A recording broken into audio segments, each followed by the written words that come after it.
Bonsoir. Bonjour. Il fait encore jour dehors, il fait chaud. Merci. Merci d'être venus si nombreux pour cette conférence qui clôture d'ailleurs la semaine du cerveau. Et donc je vais commencer par remercier le Quai des Savoirs qui nous accueille à la faveur de cette exposition IA double jeu que vous avez peut-être déjà vue et que vous aurez l'occasion de voir jusqu'à début novembre. Et donc la semaine du cerveau est un événement national qui est organisé par la Société des neurosciences françaises, à laquelle appartiennent la plupart des personnes, chercheurs et doctorantes qui travaillent sur le cerveau, en gros. Et de nombreux sponsors sont, vous voyez ici les petits logos et donc nos institutions, CNRS, INSERM, etc. Je les remercie de nous donner les moyens de travailler. Hein, c'est le meilleur métier du monde, c'est ça, d'être chercheur. Et donc nous allons commencer cette séance qui va être animée par Simon Thorpe, qui est directeur de recherche au centre qui est directeur de recherche émérite au CNRS, donc Centre national de la recherche scientifique, qui a longtemps dirigé un laboratoire toulousain sur le cerveau qui s'appelle le CERCO. Il y en a deux principaux à Toulouse en neurosciences scientifiques. Il y a d'autres labos qui s'intéressent à la psychologie, à la linguistique. Il y a le Toulouse Mind and Brain Institute qui tente de rassembler tous ces laboratoires et que Simon a dirigé aussi pendant quelques temps. Donc Simon a une formation pluridisciplinaire au départ. Souvent, on voit des spécialistes de l'intelligence artificielle qui, comme Ruffin van Dreulen qui était là hier, qui sont des informaticiens. Et donc, pour Simon, c'est un peu l'inverse. Mais c'est donc un vrai neuroscientifique au sens où il applique la pluridisciplinarité de cette discipline. Et nous allons donc voir, Simon, ce que nous apprend la recherche sur le cerveau. Merci. Eh ben, merci beaucoup et merci d'être ici. C'est un vrai plaisir. Merci pour l'invitation. Donc, je suis émérite, ça veut dire qu'en fait, je suis à la retraite depuis juillet de l'année dernière. Et d'ailleurs, je suis très content d'avoir cette opportunité de faire un petit peu le bilan de ce que j'ai fait dans ma vie. Donc, excusez-moi un peu pour ça. Donc, alors, le plan de ma présentation, l'IA est partout. Et pour ceux qui ne l'ont pas encore fait, il y a un rapport de 130 pages qui a été donné au président Macron mercredi sur l'IA. Et bon, c'est très intéressant, plein de suggestions de qu'est-ce qu'il faut faire, est-ce qu'on va tous perdre nos boulots, des choses comme ça. Grand débat là-dessus. Ça, c'est une autre conférence. Moi, ce que je veux faire aujourd'hui, c'est de regarder un petit peu l'historique des liens entre l'IA et les neurosciences. Et je vais tirer trois façons où je trouve que le cerveau a inspiré le développement de l'intelligence artificielle. Déjà, dès le début, il y a l'idée de neurones artificiels, et on va en parler.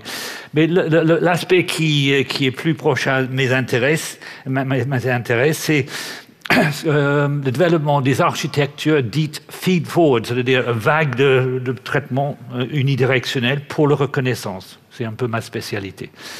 Et puis l'autre chose, c'est la façon où l'information est codée. Ça fait une bonne 35 ans que je pousse l'idée que la clé de l'efficacité de notre cerveau, c'est le fait que les neurones envoient des potentiels d'action, les spikes en anglais.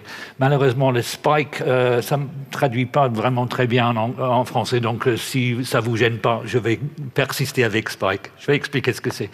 En tout cas, l'idée, c'est d'aller vers un IA qui est encore plus bio-inspiré.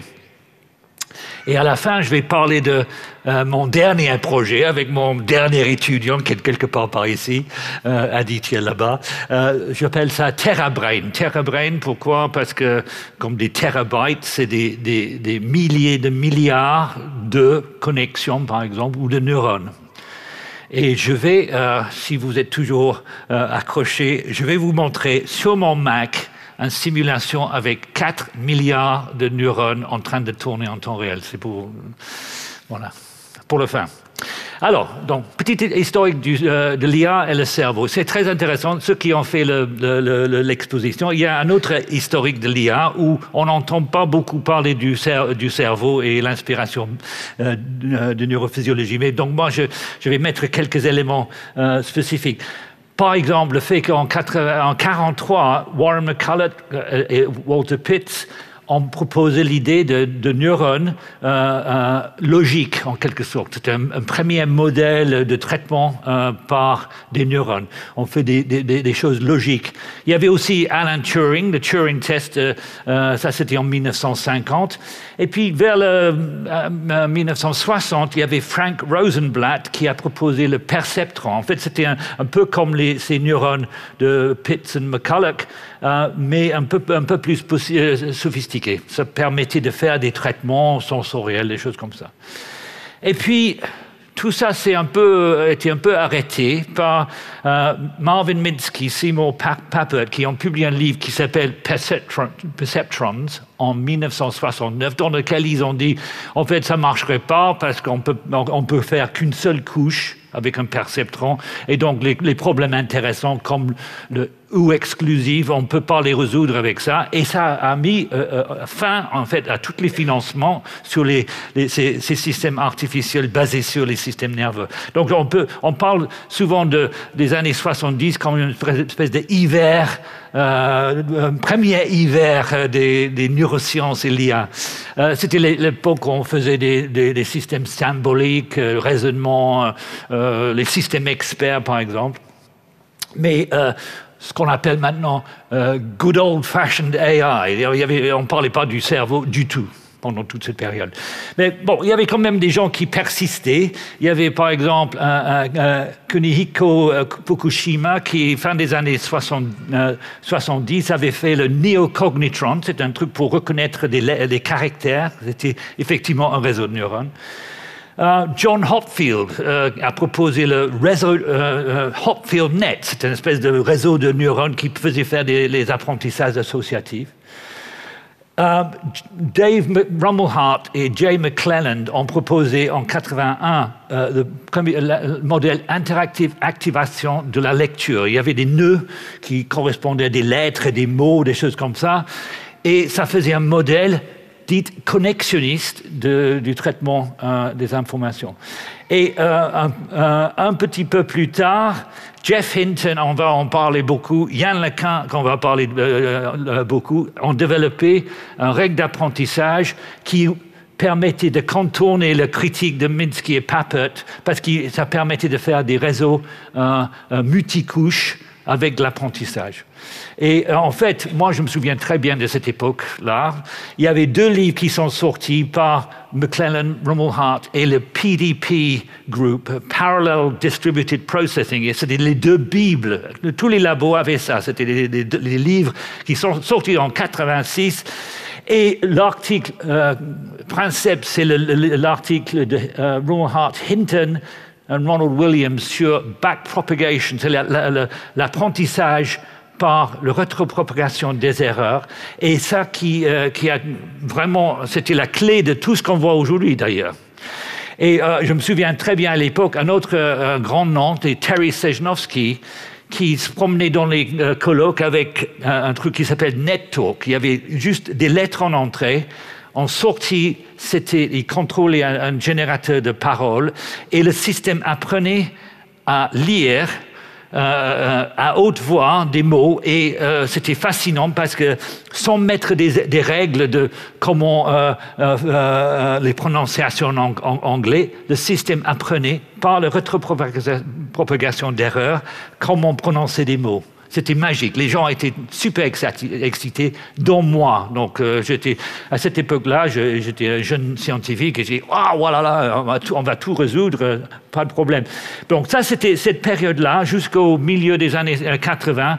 Tout allait très, très bien. Moi, j'étais persuadé qu'on allait régler tous les problèmes très rapidement. Et puis, bon, il y avait quand même un problème, c'est pour moi, parce que 92, on commençait à parler de support vector machines. Toutes les colloques où j'allais, c'était que des maths, des ingénieurs, je ne comprenais rien du tout. On parlait absolument plus jamais du cerveau, c'était que des maths.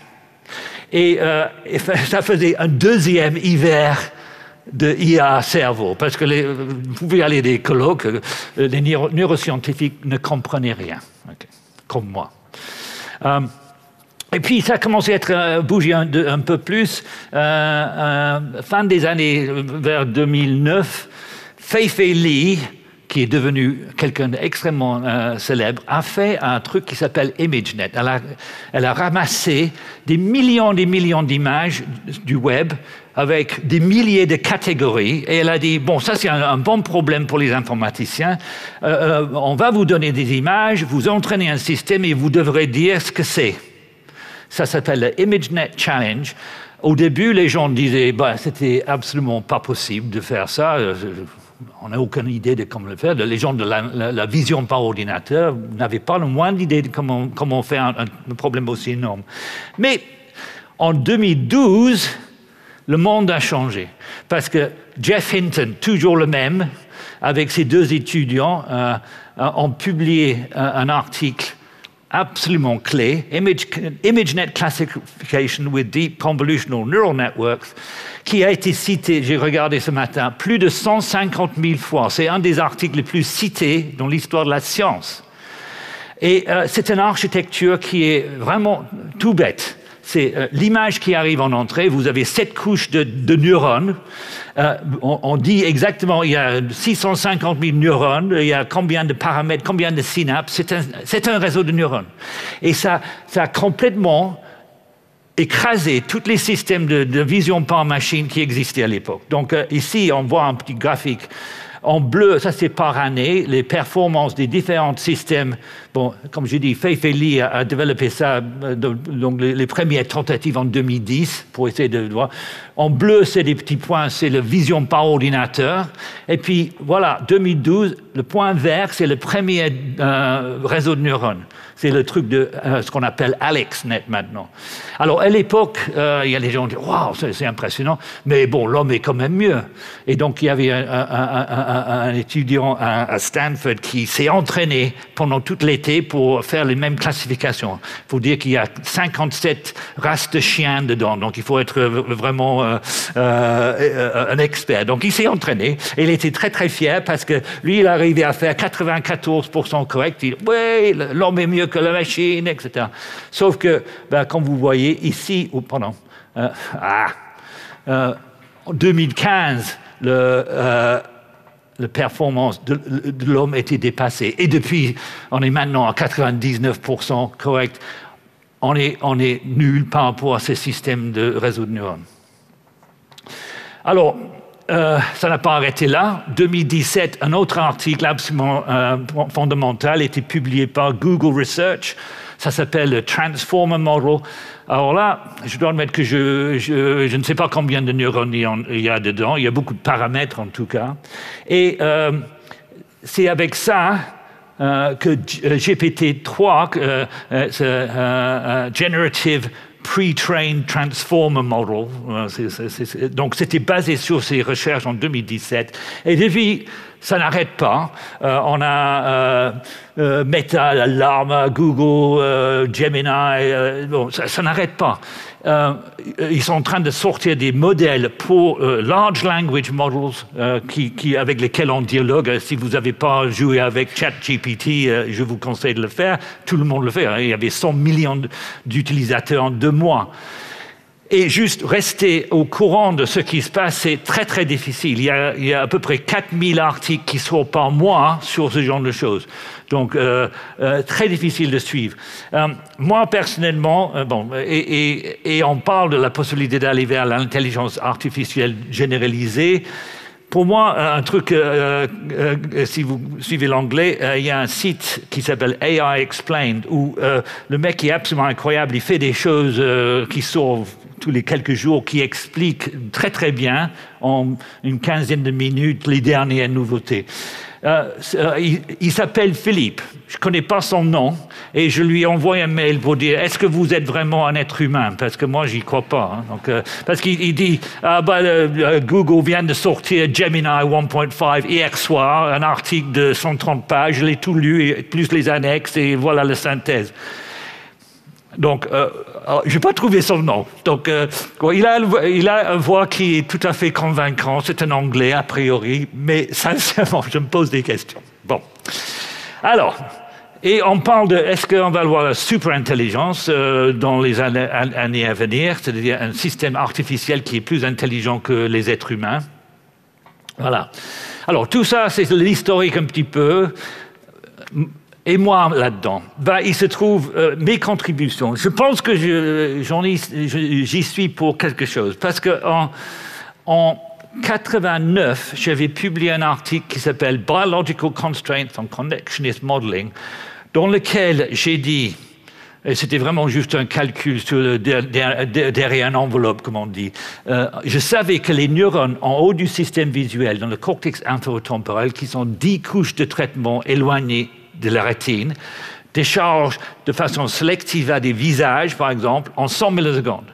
Et j'ai dit, 10 couches en 100 millisecondes, ça nous donne 10 millisecondes par couche.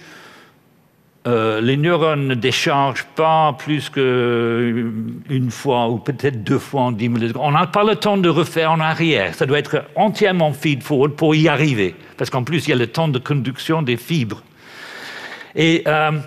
Et donc, moi, j'ai dit, forcément, la vision, même pour détecter des objets comme des visages, etc., on n'a pas le temps de réfléchir. En gros, l'image arrive, paf, on arrive au bout.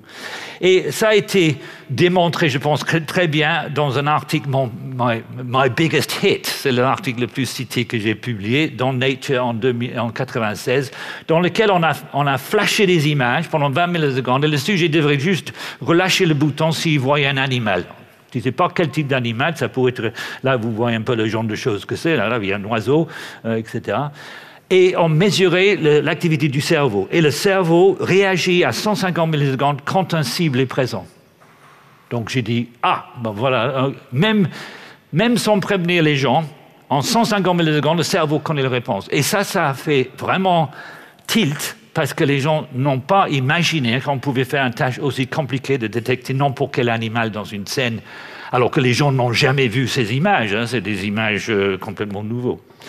Et d'ailleurs, un article dans Science en 2001, il y avait ce petit schéma qui a été très repris, dans lequel on voit les informations arriver dans la rétine. Ça, c'est chez le singe, où on arrive ici, les neurones sélectifs au visage, etc., 100 millisecondes. Et il n'y a pas le temps de faire autre chose que juste un premier passe.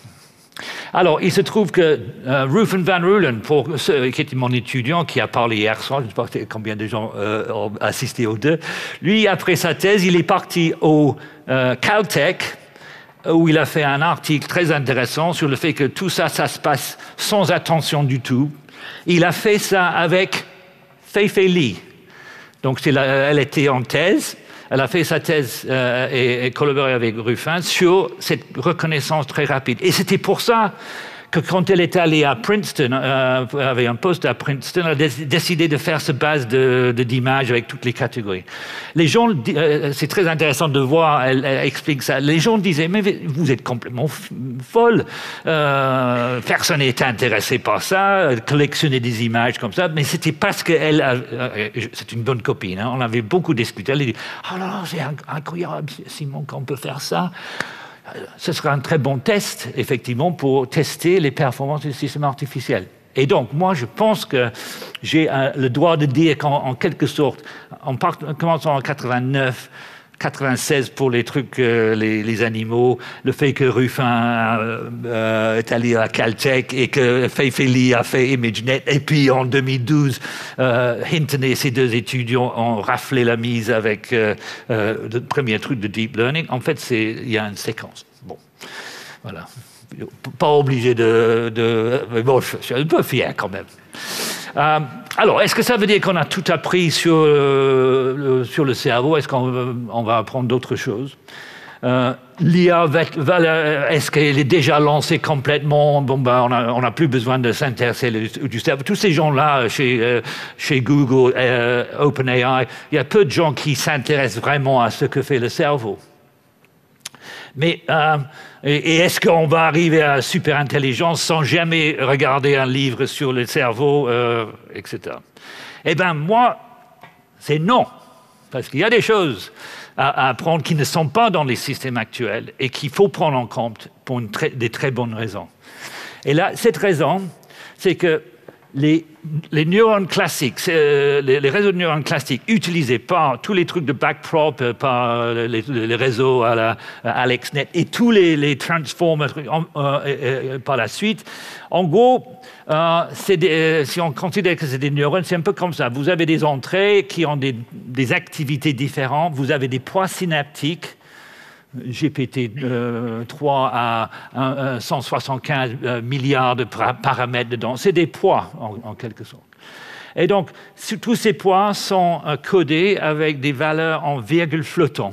C'est-à-dire que 0,467, c'est un valeur en virgule flottant. Et donc, pour calculer l'état de tous ces neurones dans le système de AlexNet, il faut faire des calculs très lourds. Parce que l'activation finale ici, par exemple, vous devrez multiplier toutes ces valeurs ensemble, entre l'activation d'entrée, le poids, vous faites la somme de tout ça, vous arrivez à 5,5, etc. Ensuite, vous devrez le passer par une fonction d'activation qui est également très compliquée, soit un sigmoid, soit ce qu'on appelle un rectified linear unit. En tout cas, tout ça, c'est des très, très lourds calculs. Bon, ça, avec ce neurone qui n'a que 16 entrées, on a déjà 16 multiplications, 16 additions, plus le fonction de transfert, tout ça coûte cher. Et moi, je constate que ça pose un problème. Si on veut modéliser le cerveau avec un truc comme ça, il y a un vrai problème. Pourquoi? Parce qu'on sait que le cerveau contient 86 milliards de neurones. Chaque neurone a quelques milliers de synapses en entrée. Si on voulait modéliser de la manière que je viens de dire un cerveau humain, tous les millisecondes, c'est-à-dire pour avoir un système qui peut traiter rapidement, il faut 86 milliards fois 7000 fois 1000 opérations en virgule flottante par seconde. Ça, c'est 600, ce qu'on appelle des petaflops. Un petaflop, c'est des millions de milliards de calculs en des multiplications, par exemple. Si vous voulez faire ça, là, c'est la liste des 500 ordinateurs les plus puissants de la planète. Il n'y a que 3 qui existent aujourd'hui, capables de simuler un cerveau en temps réel. Parce que si on regarde le nombre de petaflops, le nombre de calculs qu'il veut faire, il faut ça. Et ils sont tous aux États-Unis pour le moment. Et vous regardez la puissance nécessaire pour les faire tourner, c'est des mégawatts, 20 mégawatts. C'est une ville quasiment. Alors, bon, l'Europe se défend. On va avoir le Jupiter Exascale Computer en Allemagne à la fin de l'année. Voilà, c'est 2300 mètres carrés de blocs de... Et ça va... Oh, c'est mieux. C'est n'est que 18 mégawatts au lieu de 20 mégawatts. Le cerveau n'utilise que 20 watts. C'est 1 million de fois plus efficace que ça. Donc, pitié, n'essayez pas de faire un réseau de neurones, deep learning, etc., pour simuler le cerveau. Ce ne sera absolument pas possible. Vous allez dépenser une fortune. C'est quoi le secret? Eh bien, Geoff Hinton, qui est un véritable génie, hein, c'est un des 3 parrains de l'intelligence artificielle, le voilà. Il était chez Google, il a démissionné l'année dernière parce qu'il voulait parler librement des risques de l'intelligence artificielle. C'est très intéressant. Cité plus de 780 000 fois, c'est absolument spectaculaire. Alors lui, il pense que le cerveau n'utilise que 20 watts parce qu'il utilise des calculs analogiques. Si vous regardez, il fait des trucs en ce moment, il parle de les ordinateurs numériques, c'est des immortal computers, et nous, on a des mortal computers parce que notre cerveau va mourir. Mais il a dit qu'il y a des avantages d'avoir des composants biologiques, c'est parce qu'ils sont très très peu coûteux en énergie, etc.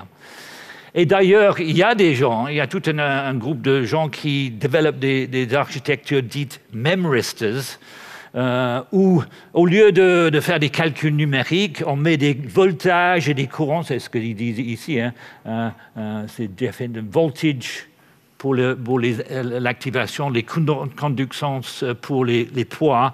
Et on peut faire des trucs comme ça, qui potentiellement pouvaient être beaucoup plus efficaces en puissance, en énergie. Très bien, c'est ce que pense Geoff Hinton. Mais je pense qu'il a tort, parce que l'autre hypothèse, c'est rien à faire avec un traitement analogique comme ça, c'est les spikes. Alors, c'est quoi les spikes? Vous me dites, les spikes, c'est tous les neurones, avec quelques exceptions, n'envoient pas des activations continues, ils envoient des impulsions. Et là, on va écouter, j'espère. Ça, c'est des enregistrements de neurones dans le cervelet, en fait, qui crachent des spikes.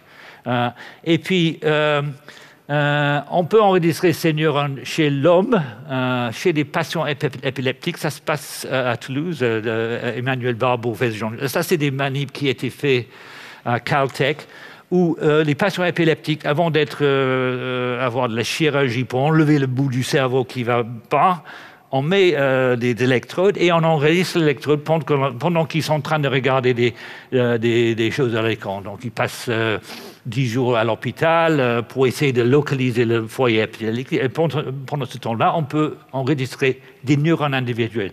Ici, c'est un neurone qui aime Marilyn Monroe.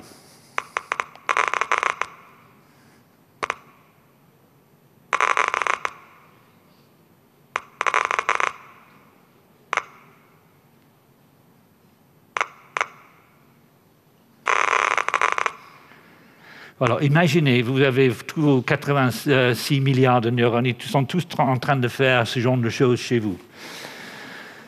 Alors, le problème, c'est que, l'état de l'art en IA, deep learning, tout ça, tous ces systèmes qu'on utilise dans ChatGPT, etc., et c'est l'état de l'art, utilise des valeurs en virgule flottant, et pour les activations, et pour les points synaptiques, alors que les vrais neurones utilisent les spikes. Alors, tout le monde le sait. Tu peux parler avec Geoff Hinton, d'ailleurs, je l'ai fait. Geoff, on sait que les neurones utilisent les spikes. Oh, oui, bon. Mais bon, en gros, on sait que, oui, ils utilisent les spikes, mais en fait, ce qu'ils sont en train de faire, c'est de coder une activation par le taux de décharge. Donc, c'est le taux de la fréquence avec laquelle les neurones déchargent qui est le code. Et bon, donc, oui, on sait qu'ils utilisent des spikes, mais on s'en fout parce qu'en gros, oui, on remplace les spikes par une valeur qui correspond au taux de décharge. Mais c'est faux parce qu'il y a ce problème de puissance. Les mathématiques basées sur les calculs en virgule flottant, on vient de voir, c'est une catastrophe. Et puis, et le codage par le taux de décharge est une catastrophe. Je vais essayer de vous convaincre de ça. Donc, le point de vue classique, oui, les neurones utilisent des spikes, mais que c'est le taux de décharge qui est important. Et il y a plusieurs façons, on peut mesurer le taux de décharge des neurones. Le truc le plus évident, c'est de compter le nombre de spikes dans une fenêtre de temps. Donc, si le neurone a crashé 10 fois en 100 millisecondes, c'est 100 spikes par seconde. Si c'est 9, on peut calculer en comptant les spikes. On peut également, si on est rusé, mesurer l'intervalle entre deux spikes. Donc là, juste pour être clair, mes neurones ont des différents niveaux d'activation et on compte le nombre de spikes là et on mesure l'intervalle entre deux spikes là, le plus proche correspondent à les taux de décharge le plus élevés. Et ici, c'est en fait, tout le monde sait qu'en fait, le système n'est pas aussi propre que ce que j'ai vu là. Donc, en fait, c'est plutôt un processus poisson, c'est horrible. Mais là, bon, j'ai une probabilité de décharge est plus élevée là qu'ici, etc. Le problème avec tout ça, c'est qu'ils sont tous, je dirais, nuls. Et on l'a démontré mathématiquement, parce que si vous voulez faire un traitement visuel en utilisant, par exemple, le codage Poisson, c'est une catastrophe.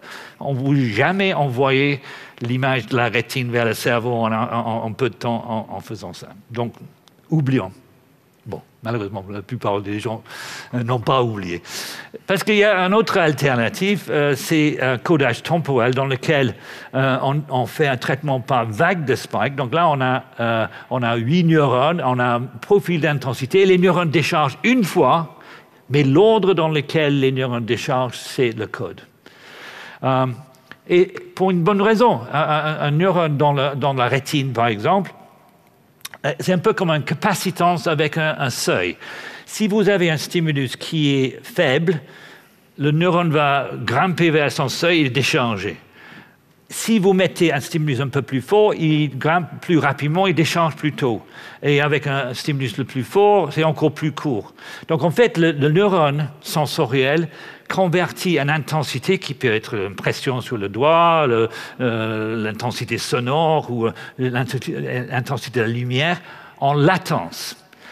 Alors que la plupart des gens pensent que c'est converti en taux de décharge.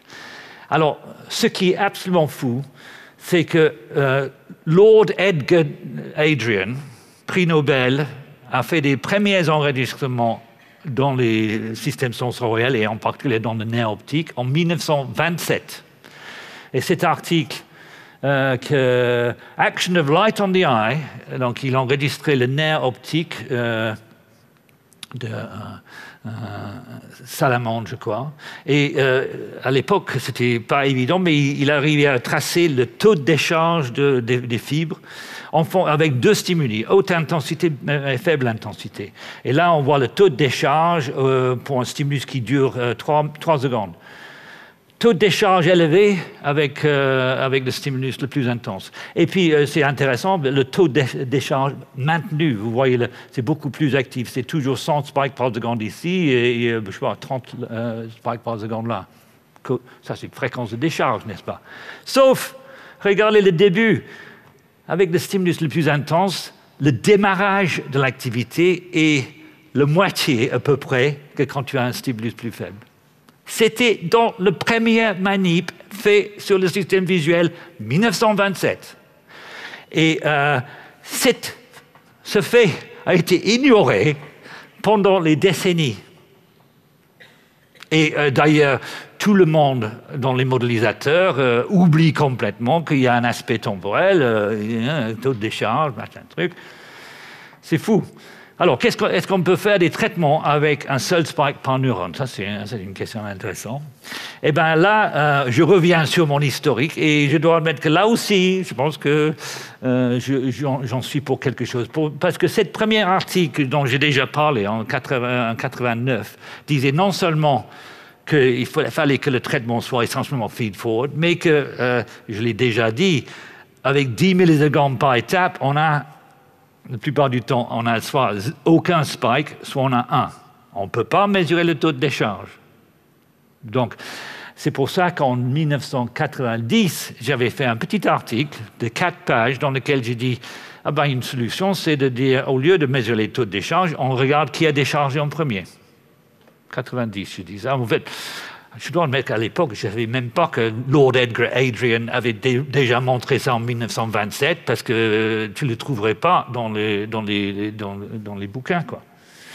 Et puis, après quelques années, avec mes étudiants, Rufen van Rulen, qui a parlé hier soir, Arnaud Delorme, Jacques Gautret, qui est chercheur au CRCA, on a fait un article montrant face processing, one spike per neuron. Là, on voit un petit peu ce qui se passe. Ça, c'est la rétine et des couches d'orientation. Et on pouvait détecter des visages avec un seul spike par neurone. C'est une vague d'activité qui propage à travers le système. Et on était tellement contents avec ça qu'avec Ruffin et Arnaud, on a créé une société. Ma petite entreprise en 99 qui s'appelle SpikeNet. On était à Revel au début, ensuite on était à l'Abeille, etc. Et cette société a réussi à survivre jusqu'en 2016. Ça a été racheté par BrainChip, qui d'ailleurs a toujours des bureaux à Toulouse. Qu'est-ce qu'on a fait chez SpikeNet? Eh bien, on a beaucoup bossé après l'ouverture de la boîte pour développer des idées de codage qu'on n'a pas publiées. Et pourquoi on n'a pas publié? Parce que c'était le secret source, c'était notre savoir-faire. Bon, maintenant, je vous dévoile tout, mais en gros, ce qu'on a fait, c'est-à-dire, on a pris ces idées, c'est-à-dire conversion, intensité, latence. Donc là, j'ai 16 neurones avec des activités différentes et ça génère un vague de spike. Avec les neurones les plus actifs déchargeant en premier. Ensuite, on a utilisé ce qu'on appelle maintenant un codage N sur M. C'est-à-dire qu'en fait, on ne laisse pas tout le monde décharger. Juste les premières, disons, 4, par exemple. Donc, on laisse passer les premières spikes. Et en plus, autre simplification énorme, on utilise des poids qui ne sont pas en virgule flottant, ils sont binaires. C'est juste oui ou non. En fait, c'est juste oui, parce que quand c'est non, on ne met rien du tout. C'est tout ou rien. Donc, codage N sur M. Donc, voilà l'idée. On utilise un circuit d'inhibition pour bloquer les spikes après que les premières N sont passées. Donc, ici, on a ce petit circuit ici, qui compte le nombre de spikes, et dès que vous avez N spikes, vous bloquez le reste. Donc, en fait, vous ne laissez traverser que 4, par exemple, sur les 16.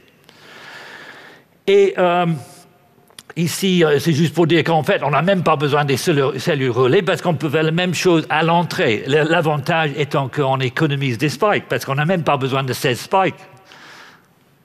Dès que vous avez 4 inhibitions, vous bloquez la rétine en quelque sorte. Pour faire ça. Donc c'est encore plus efficace. Et n'oublions pas que notre but, c'est de faire un système qui marche avec 20 watts. Donc seul N spike nécessaire. Alors, ensuite, on prend nos 4 spikes et on ajoute des neurones, chacun avec 4 poids, mais binaires. Soit c'est connecté, soit c'est pas connecté. Donc, en fonction des patterns dans l'entrée, les neurones vont décharger. Ici, les premières 4 spikes, c'est J, K, C et B. Donc, c'est le premier neurone qui décharge.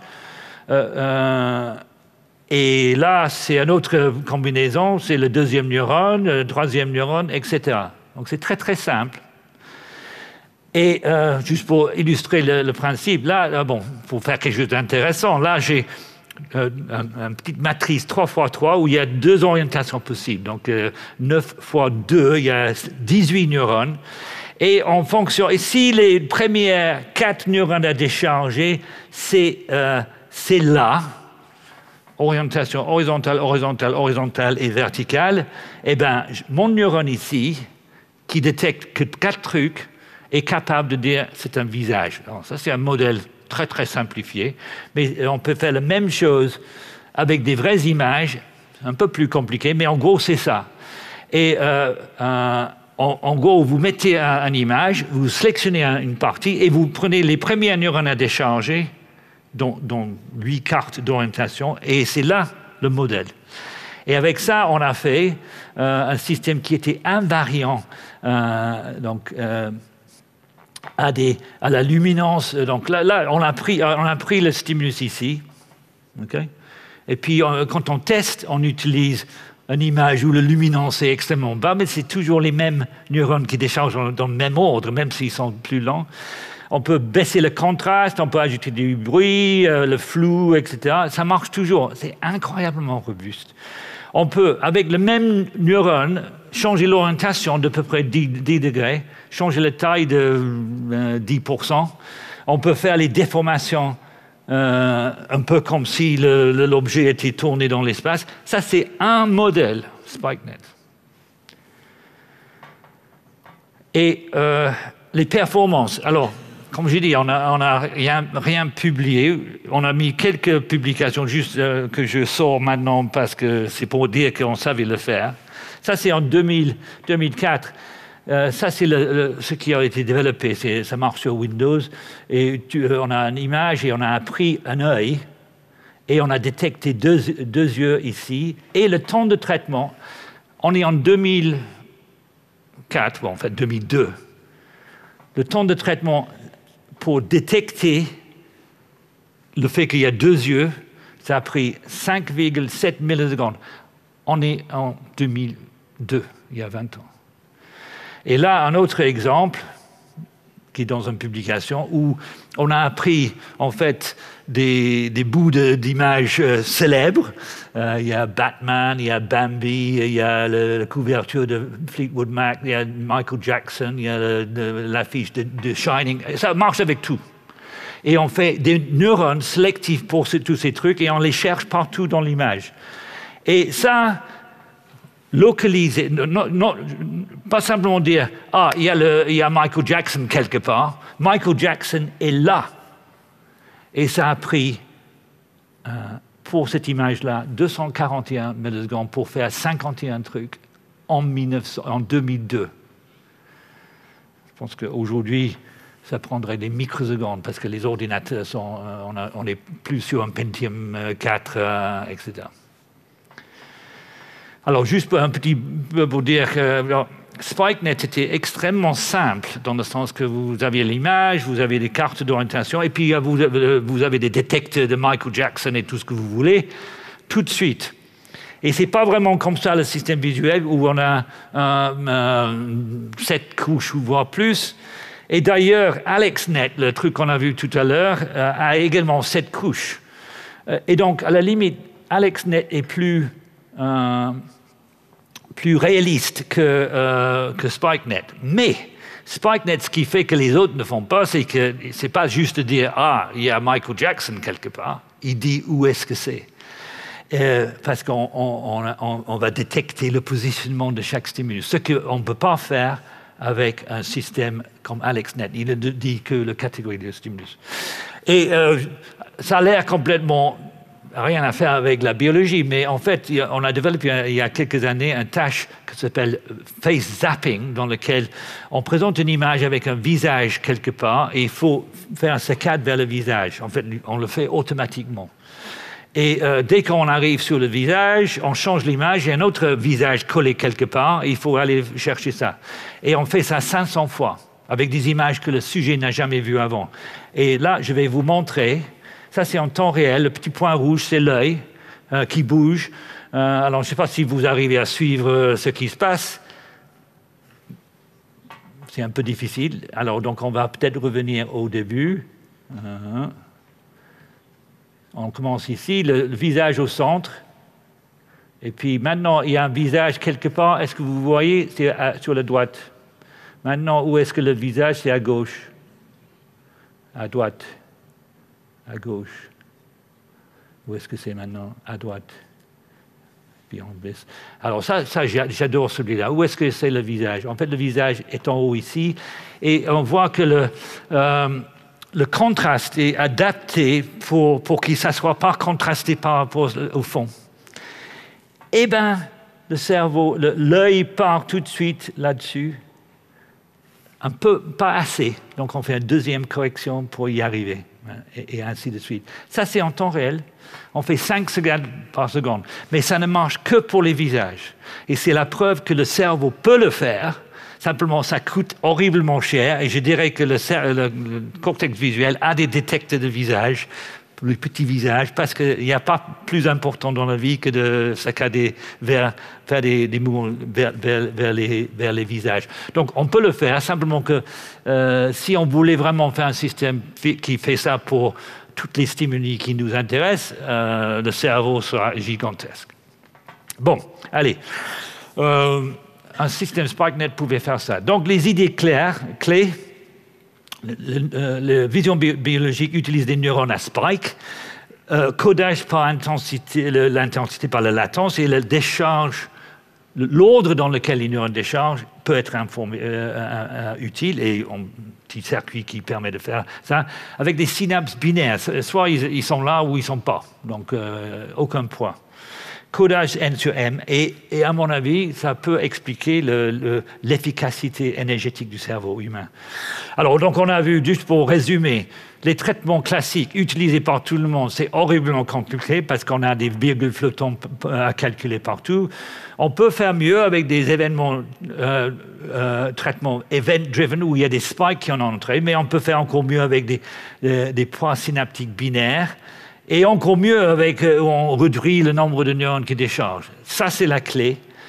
Et en gros, j'appelle ça calcul sans zéro. C'est-à-dire un neurone qui ne s'active pas, il ne fait rien. Donc il n'y a pas de calcul à faire. C'est uniquement les neurones qui déchargent qui font le boulot. Et on n'a pas des poids zéro. Ça n'existe pas. Soit le neurone a une connexion ou l'a pas. Et donc, le projet TerraBrain, et Aditya qui est là-bas, on est en train de faire une simulation avec 4 milliards de neurones sur mon Mac.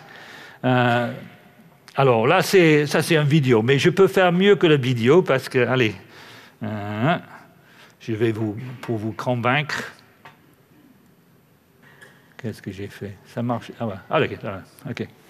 Ça, c'est 4 milliards de neurones. Et à chaque fois que ça relance, en fait, c'est 8000 neurones qui ont été sélectionnés parce que c'était les plus actifs. Et puis, ils propagent, en fait, chaque neurone a 250 connexions, mais c'est tous des trucs binaires. Donc,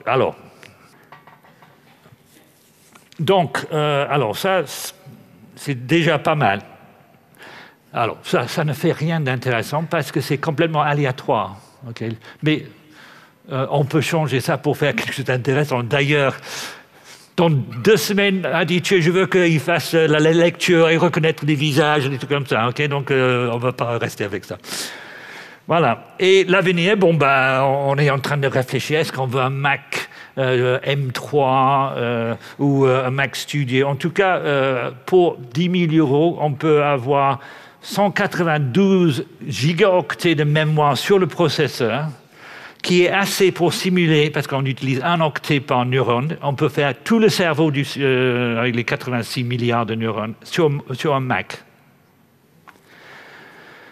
Et les connexions, ça c'est un disque dur de 4 téraoctets, c'est 1 milliard 1000 milliards de connexions là-dessus. Ça coûte quelques centaines d'euros. Donc, il y aura un Mac Studio M3 Ultra cet été, donc on va peut-être attendre pour acheter ça. Ce qui est important, c'est de réaliser que, en fait, c'est un peu comme si nos 4 milliards de neurones peuvent être branchés sur n'importe quoi. Il n'y a pas de structure. C'était complètement aléatoire. Donc, avec un réseau de 4 milliards de neurones, 256 connexions par neurone, donc il faut ça pour les stocker les connexions. Mais le nombre de connexions potentielles, ce n'est pas 4 milliards, c'est 4 milliards au carré, parce que chaque neurone peut connecter sur les autres. Ça fait, en fait, le nombre de connexions possibles, c'est 18 quintillions, parmi lesquels on a sélectionné quelques-uns.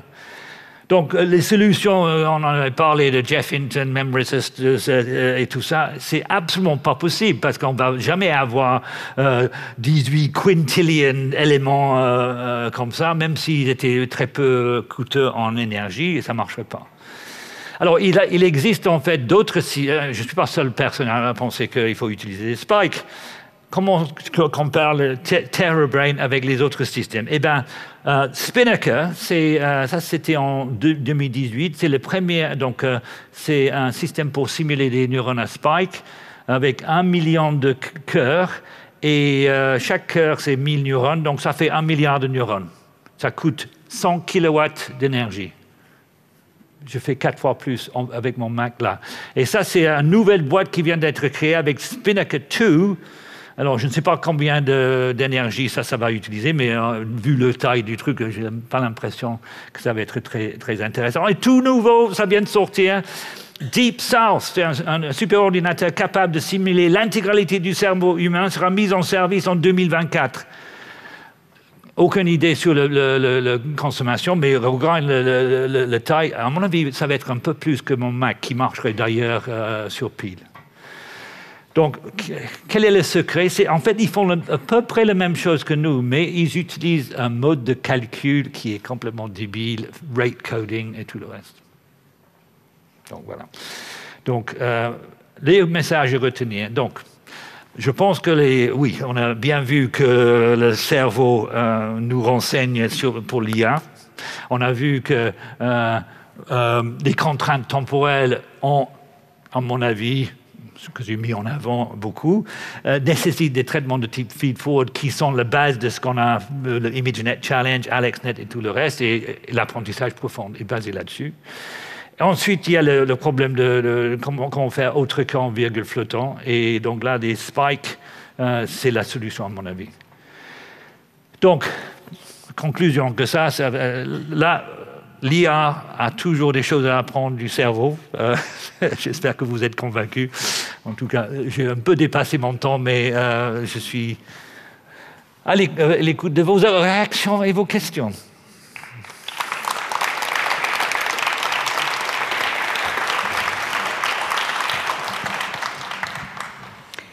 Merci Simon. Ça va? On a une visite accélérée, hein, une visite accélérée dans le temps, dans les façons de faire. On a peut-être un petit peu approché la façon dont le cerveau fonctionne. On a un peu mieux compris les machines, enfin en tout cas moi, qui n'y connais rien. Et alors, avant de vous passer la parole, je voulais poser une question, faire une remarque. Donc, dans le modèle que vous avez fait, on prend les premiers neurones, donc les autres ne sont pas utilisés dans ces tâches-là, hein, quand ils sont reconnus. Et donc, on peut se demander si, en fait, ça ne pourrait pas expliquer la plasticité. Alors, donc, imaginons qu'on flash une image sur la rétine. En fait, ce qui se passe, c'est que les spikes partent vers le cerveau. Première étape, en fait, il y a des petits circuits qui ne laissent que quelques spikes passer. Et c'est ça que les gens n'ont pas vraiment compris. Si on laissait le rétine irriguer le cerveau librement, tout exploserait.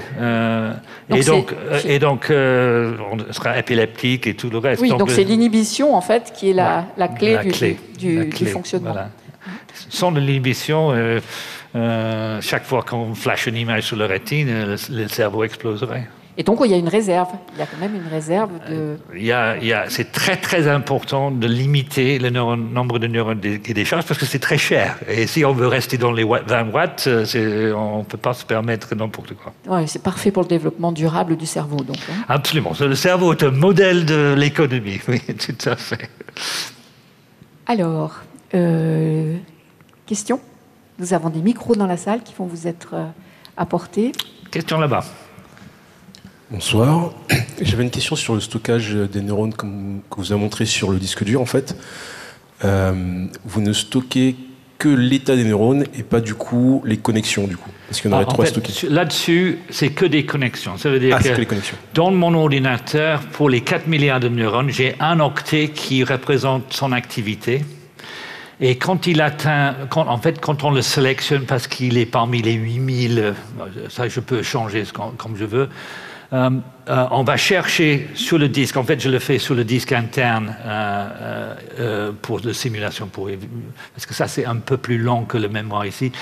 Ici, c'est juste la liste des neurones sur lesquels il est branché. Donc si le neurone numéro je ne sais pas quoi décharge, il y a une liste de 250, c'est des valeurs 32 bits, c'est la liste des neurones sur lesquels il est connecté. C'est tout. Il n'y a pas de poids, parce que soit c'est connecté ou il n'y a rien. Donc c'est pour ça que je peux mettre autant de choses là-dessus. Oui, d'ailleurs, dans l'explication, on voit que tu as rappelé le tout ou rien, oui, qui est quand même ce qu'on apprend, le b.a.-ba de la façon dont fonctionnent les neurones. Soit il y a un potentiel d'action, soit il n'y en a pas. Exactement. Et d'ailleurs, un des problèmes avec les trucs AlexNet, c'est que comme les sorties sont en virgule flottant, il n'y a aucune manière pour le système de dire « je ne sais pas ». C'est-à-dire que vous mettez n'importe quoi, vous avez 1000 catégories, il dit « le plus probable, c'est un chien ». Mais vous pouvez avoir un chien alors que l'image est quelque chose qu'il ne connaît pas. Mon système, le cerveau n'est pas comme ça. Il ne va pas dire le plus probable c'est un chien. Il va dire je ne sais pas. Et comment il dit je ne sais pas? C'est parce que dans les couches supérieures du système visuel, il n'y a rien qui se passe. Voilà, c'est simple. C'est ça la différence entre reconnaître et ne pas reconnaître. Et donc tous ces systèmes-là. Et se taire. Oui, oui. Donc, ne pas répondre, c'est vital. Si chaque fois qu'on présente n'importe quoi, on dit c'est peut-être un chien, parce que c'est le plus probable des 1000 catégories que j'ai, c'est pas une bonne idée. On a besoin de rester calme et non, je ne sais pas. Voilà. Oui, votre question. Merci. J'avais une question sur l'exploitation mondiale finalement de cette démonstration que vous avez faite. Est-ce que vraiment personne ne l'utilise ou est-ce qu'on ne sait pas que les gens l'utilisent? C'est tout chaud, sincèrement. Je n'ai jamais fait cette démo avant, donc ça va être enregistré et je ne sais pas ce que les gens vont faire. D'ailleurs, je suis en discussion parce que je ne sais pas quoi faire avec ce truc-là. Pour moi, c'est tellement puissant. J'ai signé la lettre sur l'IA il y a quelques mois où les gens disent qu'il fallait mettre à terme, il faut arrêter d'entraîner des systèmes encore plus puissants, on ne sait pas les gérer. Et je suis absolument d'accord avec ça. Ce qui me trouble là, c'est que l'idée, c'était on devrait interdire les gens avec plus de 10 000 GPU de pouvoir faire de l'entraînement, parce que comme ça, on va empêcher des gens de faire des trucs encore plus puissants de ce qu'on a déjà. Mais si vous avez suivi, on a besoin de Mac. Et donc, ça me trouble beaucoup. Et je vous ai dit ça. Mais je ne sais pas quoi faire avec, parce que moi, à mon avis, quand les gens ont compris qu'ils n'ont pas besoin de dépenser 100 millions de dollars pour acheter des trucs pour faire de l'entraînement, oui, ça me préoccupe. Mais ils ont compris que leur cerveau fonctionnait très très bien. Tous les systèmes de GPT et tout ça, ils sont très très performants, mais l'entraînement est extrêmement lourd. Une fois que c'est entraîné, c'est bon, mais ça prend 1 an de l'entraîner avec des montagnes de GPU. Question? Non? Il y en a 2 même. Oui. On va passer la parole devant, s'il vous plaît. Et après, monsieur juste derrière. Alors, une question naïve. Donc, je me remercie parce que je ne connaissais rien à l'IA. J'ai une question très naïve. Est-ce que ça existe des modèles pour justement essayer de comprendre qu'est-ce qui se passe dans des cerveaux atypiques, des cerveaux dans des conditions où le développement, justement, n'est pas comme celui qu'on observe chez la plupart des personnes? J'en connais pas trop, mais à la limite, on pouvait entraîner un large language model sur l'expérience de quelqu'un qui avait des problèmes de lecture, je ne sais pas quoi. J'en connais pas. Et qu'est-ce que ça pouvait apporter? Je suis pas sûr. Pas évident pour moi. Les éléments que j'ai mis là-dedans, en gros, si ces mécanismes n'existent pas, le cerveau qui ne peut pas faire ce tri. L'épilepsie, c'est un manque de contrôle de l'inhibition. Et donc, justement, j'ai parlé de qu'est-ce qui se passe quand tu as un flash. Le cerveau peut, si on n'a pas l'inhibition qui arrive à maîtriser ça, on peut provoquer des crises épileptiques. C'est pour ça que quand on regarde les émissions, c'est marqué attention aux gens photosensibles, ça peut déclencher des crises épileptiques. Parce qu'ils ont un problème avec un truc de base qui est, bon, je pense, qui est que le processus d'inhibition ne fonctionne pas normalement. Et donc, et d'ailleurs, ça pose des problèmes pour la mémoire, parce que chaque fois que vous avez une crise épileptique, ça perturbe les connectivités, je pense. Mais bon, en dehors de ça, je ne vois pas trop. Question juste derrière. Merci beaucoup. Vous avez parlé de l'œil en tant que percevant la réalité autour de nous. Mais qu'en est-il de la réalité onirique?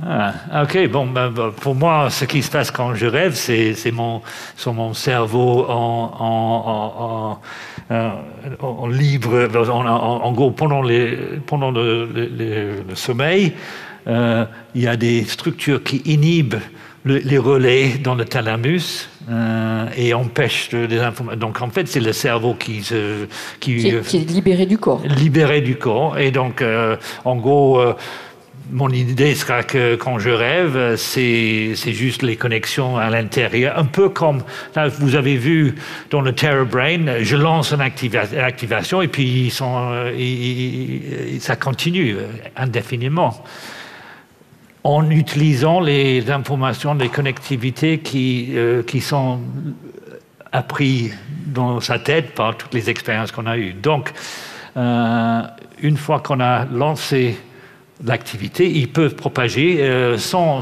qu'on a besoin de réfléchir. Hein. Et un rêve, sauf il y a quelques personnes qui arrivent à contrôler le rêve, mais la plupart du temps, c'est un peu ce qui arrive, quoi. Ça peut être ce qu'on a vu récemment. C'est peut-être intéressant pour l'apprentissage, d'ailleurs, qu'il y a des modes d'apprentissage pendant les rêves, peut-être. Est-ce que l'IA rêve? À mon avis, alors, imagine que mon truc de Terra Brain avait appris plein de stimuli, et puis je le lance, et puis il est en train de générer des trucs. Vous pouvez brancher ça sur une sortie, il va générer du texte, un peu comme ChatGPT, hein, qui dit faites-moi une histoire sur telle thématique, et il est parti. Hein. Donc c'est un peu les rêves d'un système comme ça. Et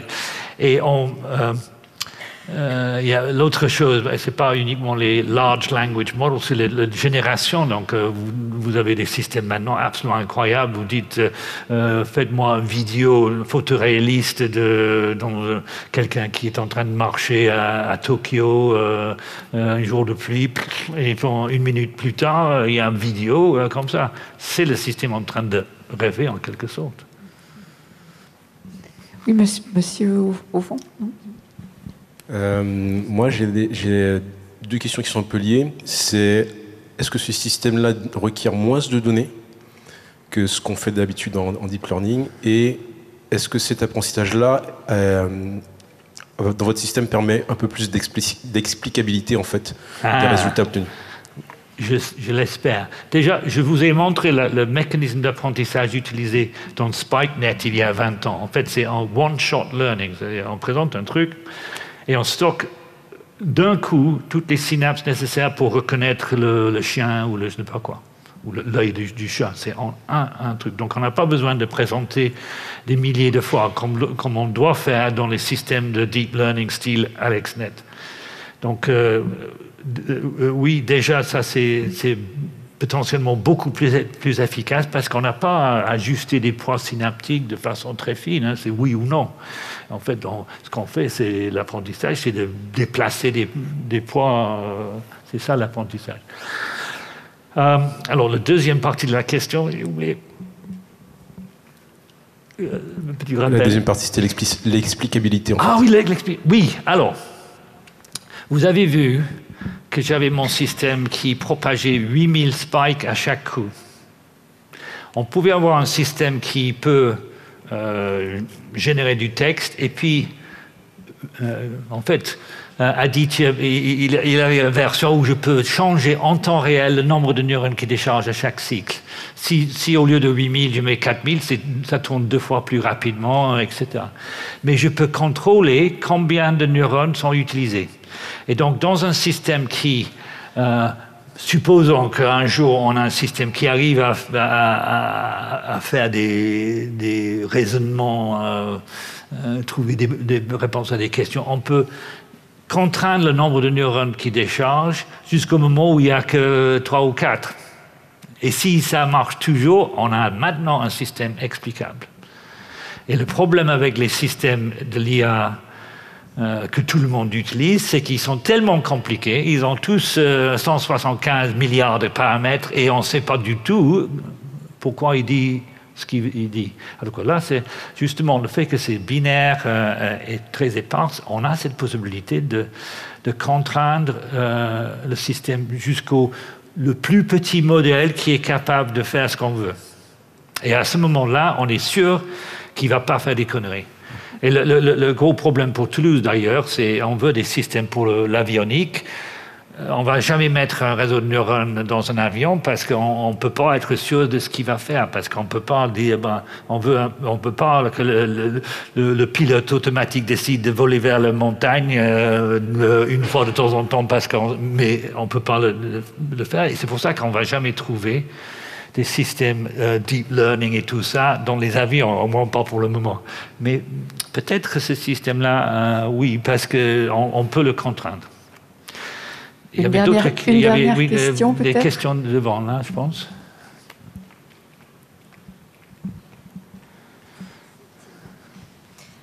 Bonjour, je suis pareil, très novice. Mais en fait, je me posais la question parce qu'on a parlé des images. Et en fait, je voulais savoir s'il n'y a pas d'image, si c'est le côté sensitif, le toucher. Comment ça se passe en fait? Alors, pour moi, c'était une des choses que dans le TerraBrain simulation que je vous ai montré, celui-là, en fait, la première couche tout en bas, on appelle ça la couche d'entrée. Et ça peut être des informations qui viennent de la rétine, ou de l'oreille, ou de la toucher, ou de l'olfaction, ou de n'importe quoi. En fait, c'est que des spikes. Donc, qu'est-ce qu'il arrive du système tactile? C'est des neurones qui, quand quelqu'un qui est aveugle, qui utilise du braille, c'est des patterns de spikes qui sont potentiellement à apprendre, pas exactement le même type de mécanisme. Donc, je vous ai montré beaucoup la vision, mais en fait, c'est la même chose pour tout système sensoriel. Hein. Donc, quel que soit le système, il va le convertir en spike. Et c'est le langage universel pour le cerveau, à la limite. Et alors, ce que l'on a compris également, donc le langage universel pour les neurones, pour le cerveau, c'est d'émettre des spikes, on va dire, potentiels d'action. Et puis, si on voit aussi que dès 1920, on voyait que la latence à voir apparaître ce spike était important. Donc là, ça m'amène une réflexion, c'est qu'on aurait peut-être intérêt au cours de nos études et pour nos étudiants à bien être formés à l'histoire des sciences. Ah oui, je vois où tu veux aller. Absolument. Pour moi, j'avais publié le truc sur le Spike Arrival Times en 90. Je ne savais pas que Lord Adrian avait fait ça en 27. Parce que alors que c'était sous les yeux de tout le monde. Oui, il fallait chercher l'article dans le Journal. Aujourd'hui, on peut trouver des articles de 1927 sur le web. Avant, il fallait aller dans une bibliothèque. Oh mon Dieu, oui. Non, mais c'est vrai, juste pour ceux qui... quand moi, j'ai commencé ma carrière, il y avait... soit vous étiez dans une université comme Oxford où ils avaient tous les journaux, soit vous écrivez... aux auteurs, une petite carte, cher monsieur machin, est-ce que vous voulez bien m'envoyer un petit rapport? Ok. Donc, ce n'est pas la peine d'écrire à Simon si vous n'avez pas tout compris. En revanche, vous pourrez vous reporter à différents articles pour les plus spécialistes d'entre vous. Donc, on va clore cette session. Merci Merci Simon. Merci au Quai des Savoirs une nouvelle fois pour leur accueil. Merci à vous de votre présence.